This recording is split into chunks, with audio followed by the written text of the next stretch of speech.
The first case of Ebola was reported in Dallas, Texas on September 30th. Within 2 weeks of the diagnosis, 2 nurses who treated the patient also contracted Ebola.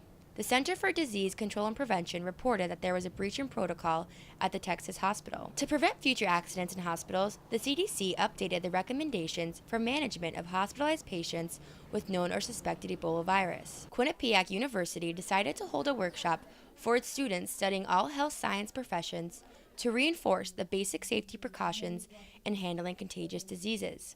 The workshop coincidentally came days after a patient was admitted to the Yale New Haven Hospital with Ebola symptoms. Dr. Jean Lang is the Dean of the School of Nursing at Quinnipiac.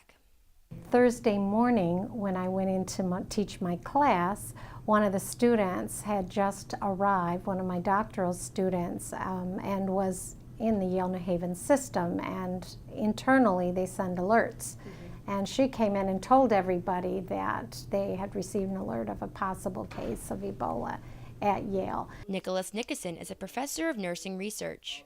Every student went to 2 different sort of activities, if you will. The first was to view a video reviewing how to put on personal protective equipment, which would include gloves and a gown, and how to take them off. Then after that, they went to designated locations throughout the Center for Medicine, Nursing, and Health Sciences to actually practice what they just saw. There have been many rumors surrounding Ebola and the way it could be contracted and spread. I wanted them to understand the implications of Ebola, and that it really isn't something that everybody should be panicked about, but that as health professionals we need to have the latest information about things that are in the news, as this has been, because we get asked.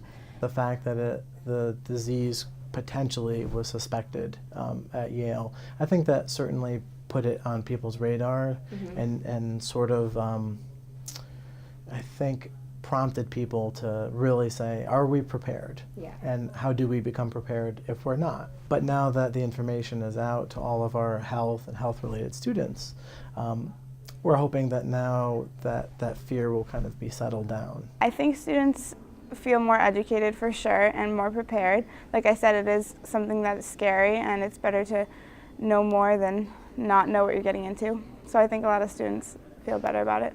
The basic procedures reinforced in this workshop give hope to the public that another breach in protocol will never happen again. I'm Isabella Roman, Q30 News.